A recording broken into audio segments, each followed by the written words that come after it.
الجنة أستاذ. السلام عليكم ورحمة الله وبركاته. دعوتو تكيني بجمو. يرودي راول الكابنة. يرودي راول تنو جلا ولنو بلسمو. نتوام مي وانا دي ستة. وروام توام تشدقت تة. أجندة سامو دمتة. علم بيكو. المهم. maaliif yeroo dhuma rakkoon argame qofitti yookaanis immoo rakkootu argama jennee yaanne yookaanis immoo akka yaada wayit argama jennee qofitti akka wal waamnu isaan hin beeku. Kana jechuun ajandaa waliigalaa hin qabnu jechuudha. Waan ofirraa eegnu kan waliigalaa qabna malee ajandaa waliigallu kan waliigalaa hin qabnu jechuu nama agarsiisa. Kanaaf inni jalqabaa dhaamseen dhaamumaa inni ajandaa waliigalaa isa irratti walitti nama fiduu irratti haasawutu bareedduudha akka mataan. Yeroon kana jedhu qaama ammootummaa kun lama ta'uun dhabu'ee an shakkiin qabu lama ta'uun dhabu maaliif hin jedhe seeti inni ati gubbaadhaa beektuu fi mootummaa keessatti of ijaaree wayii jira natti fakkaata.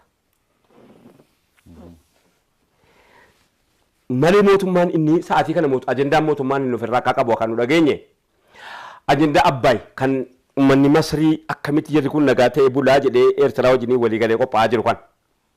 Ajendaa bishaanii, ajendaa laga guddaa, ajendaa maaliin biyya biizii goone jennaan biyyi akkasiin biyya bishaan kanarraa gara fuulasii gara bishaan kanarraa gara biyya keessaatti garagalchina jedhanii ajendaa kana keessa jirti.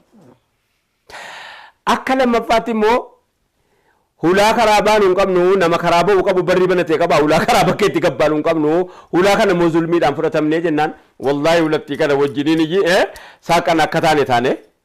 Feetu mootummaa amma jiru kana feetu jibbi feetu jaalladhu biyyattiin immoo hulaa qabaattu sa'aatii jennee mataa keenyatti namni hundi ofitti himne karaa kamiin hulaa kana argatee namni eega bahee gal nama galuu danda'utu iyyuu ikoonomiidhaan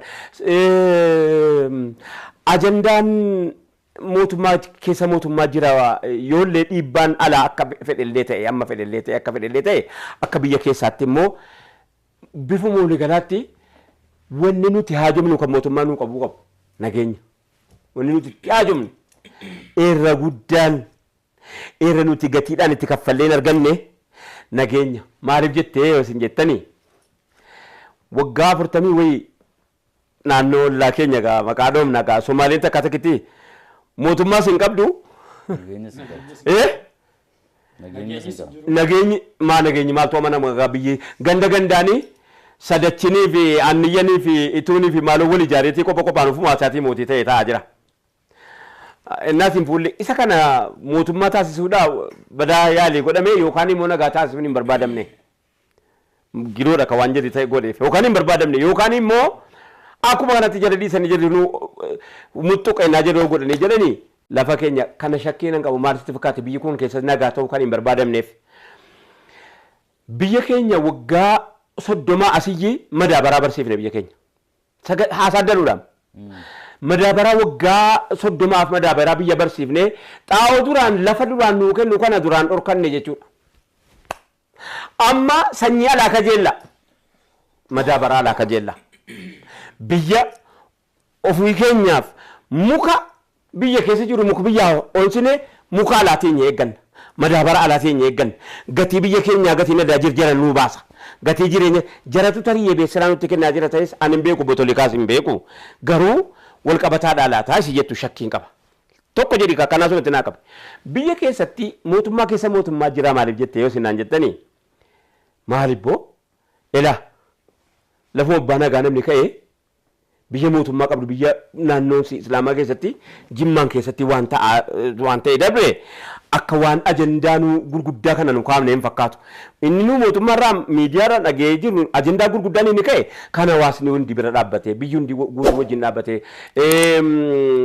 hulaa biyyattiin kun ittiin banamtee ittiin jettu argatee akkuma nama jedhee ka'e dhimmi abbayyaa dhimma yeroo gabaabdootti laafaatti wanta ta'uu miti ta'uu hawaasni kun guutuutti yoo bira dhaabbate malee hin taane keessa sa'aatii kana keessa mana keessatti gadi garagaltee gaafa warra walloo sana maa dhaabamuu hin dadhabamee maal achumaan dhaabamee achumaan achi booddee warri walloo sun akkuma godhamee jedhu nagaan dafee hin kennamne maaliif itti ta'a maaliif akka inni bokoko godhama inni booddee horii maayee ta'a inni rimaayee ta'a immoo gaafa dhalate hin hambaata summii fa namatti dhala waa gaarii namatti hin dhalu maaliif sabaramaa wanni jimmatti ta'es hirrimaa hin ta'a wanni ita egaariin ta'u biyya keessatti maaliif teessumaa noo gaafii gurguddaa biyya alaatii gaafatamaa jira jechuun dimbariidhaan wal qabate biyyooma wal qabate kan sabni tokko irraa duroomuu hin dandeenye eenyuun wal ga'ee gaafachuu danda'u gaafatamaa jira nageenya waaraa kana wanni dhorkaudhaa biyya keessatti ajandaa adda addaa kaasu kana akkuma miidiyaan dhuunfaa dukkanaan ifa jettee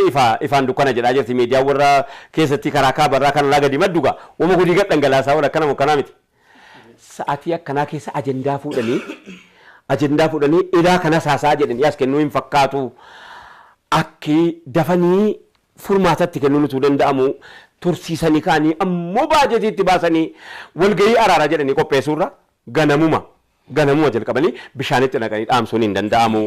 Yeroo ammaa kana keessa dhimmi darraadhaan wal qabatee deemuu jira. Dhimma jimmaa wal qabatee dhiyoo kana gaalaa itti ta'abame amma araarri bu'e utuu inni madaayin achi ga'uun hin danda'amu. Kanaafanii utuu inni sadarkaa dhaqee mootummaa baajeta hin baasisanitti jala sana mootummaa wayii hin jiruure. Shakkaan jirtan osoo hin jiran. Malee isuma nu beeynu kana qofitti dhaare. Maaliif ajandaa baasanii gakkennu? Maaliif ajandaan kennama?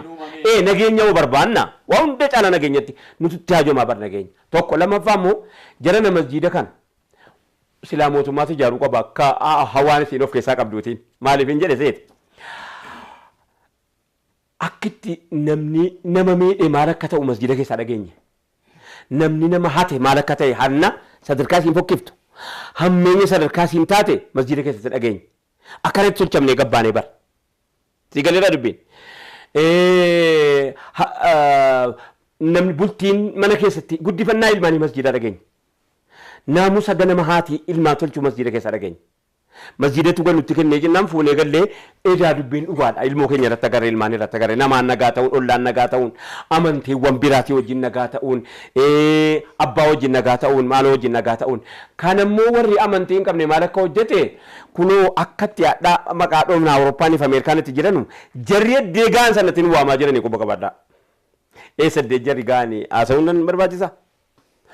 Kanaaf eddee keessanitti nu waamaa jiranii eddee jarri moonuun dhaqaan jirru. Sigalee rabbii bareedaa tokkotti amannee jirra. Kan nu qabaa hin jaallanna itti amannee rabbii bareedaa wayitti amannee jirra. Hin jaallanna nu tolchee nuuf tolchellee. Kanaaf ajandaa biraa utuu sila. Nageenya kana dheeressanii yeroo isaatti dheeressanii nageenya kanatti akka nuti fayyadamnu nageenya ammas immoo inumaa nageenya sitti xiqqoo ganda keessaa iyyuu wal'aanu ennee eegaa jiranu. Nageenya biraa lafaan akka namni nagaa dhabu ta'anii hojii biraa nuti maal jedhan rabbii jedhati. Gar tokkoon immoo tarii nuti iyyuu akka hin taane ta'ee jennaan jarana hin jirtan wabachaa meeqaa kaakaa hin jirtan wayi akkanas hin fakkaata yoo kana ta'e immoo galatoomaa السلام عليكم ورحمة الله. أجلنا أستاذ. السلام عليكم ورحمة الله وبركاته. دعوتو تكينيا كبجمو. يرودي راول الكابرنة. يرودي راول تنو جلا ولنو بلسمو. نتوام مي وانا دي ستة. وروام تشوام تشدقة ستة. أجندة سامو دمتة. علم بيكو. المهم. Maaliif yeroo rakkoon argame qofitti yookaanis immoo rakkootu argama jennee yaadne yookaanis immoo akka yaada wayii argama jennee qofitti akka wal waamnu isaan hin beeku. Kana jechuun ajandaa waliigalaa hin qabnu jechuudha. Waan ofirraa eegnu kan waliigalaa qabna malee ajandaa waliigallu kan waliigalaa hin qabnu jechuu nama agarsiisa. Kanaaf inni jalqabaa dhaamumaa inni ajandaa waliigalaa isa irratti walitti nama fiduu irratti haasa'utu bareedduudha akka mataan. Yeroon kana jedhu qaama mootummaa kun lama ta'uun dhabu an shakkiin qabu lama ta'uun dhabu maaliif hin jedhe seeti inni ati gubbaadhaa beektuu fi mootummaa keessatti of ijaaree wayii jira natti fakkaata. Malee mootummaan inni sa'aatii kana ajandaan mootummaan inni ofirraa akka qabu kan nu dhageenye ajandaa Abbaay kan uummanni Masrii akkamitti jirri kun nagaa ta'e bulaa jedhee Eertiraa wajjin walii galee qophaa'aa jiru kan. Ajandaa bishaanii, ajandaa laga guddaa, ajandaa maaliin biyya biizii goone jennaan biyyi akkasiin biyya bishaan kanarraa gara fuulasii gara bishaan kanarraa gara biyya keessaatti garagalchina jedhanii ajandaa kana keessa jirti. Akka lammaffaatti immoo hulaa karaa baanu hin qabnu nama karaa ba'u qabu barri banatee qaba hulaa karaa bakka itti gabbaanu hin qabnu hulaa kana immoo zulmiidhaan fudhatamnee jennaan wallaahi hulattii kana wajjiniin saaqan akka taane. Feetu mootummaa amma jiru kana feetu jibbi feetu jaalladhu biyyattiin immoo hulaa qabaattu sa'aatii jennee mataa keenyatti namni hundi ofitti himne karaa kamiin hulaa kana argatee namni eega bahee galla magaluu danda'utu iyyuu ikoonomiidhaan ajandaan mootummaa keessa mootummaa jira yoollee dhiibbaan alaa akka fedhellee ta'e amma fedhellee ta'e akka fedhellee ta'e akka biyya keessaatti immoo bifa waliigalaatti wanni nuti haajomnu kan mootummaa nuu qabu nageenya wanni nuti haajomnu irra guddaan irra nuti gatiidhaan itti kaffalleen arganne nageenya maaliif jettee yoo isin jettanii waggaa 40 wayii naannoo ollaa keenya gaa maqaa dhoomna gaa Somaaliin takka takkitti mootummaa sin qabdu nageenyi maaltu amanamu gaa biyyi ganda gandaanii sadachinii fi anniyyanii fi ituunii fi maaloo wal ijaareetii qophaan ofuma isaatii mootii ta'e ta'aa jira. Innaatiin fuullee isa kana mootummaa taasisuudhaa badaa yaalii godhame yookaan immoo nagaa taasisuun hin barbaadamne. Giroodha ka waan jedhi ta'e godheef yookaan hin barbaadamne yookaan immoo akkuma kanatti jala dhiisanii jedhu muxuqennaa jedhoo godhanii jedhanii lafa keenya kana shakkii nan qabu maal sitti fakkaate biyyi kun keessa nagaa ta'uu kan hin barbaadamneef. Biyya keenya waggaa 30 asiyyi madaabaraa barsiifne biyya keenya. Haasaa daluudhaan. Madaabaraa waggaa 30 madaabaraa biyya barsiifne xaa'oo duraan lafa duraan nuu kennu kana duraan dhorkanne jechuudha.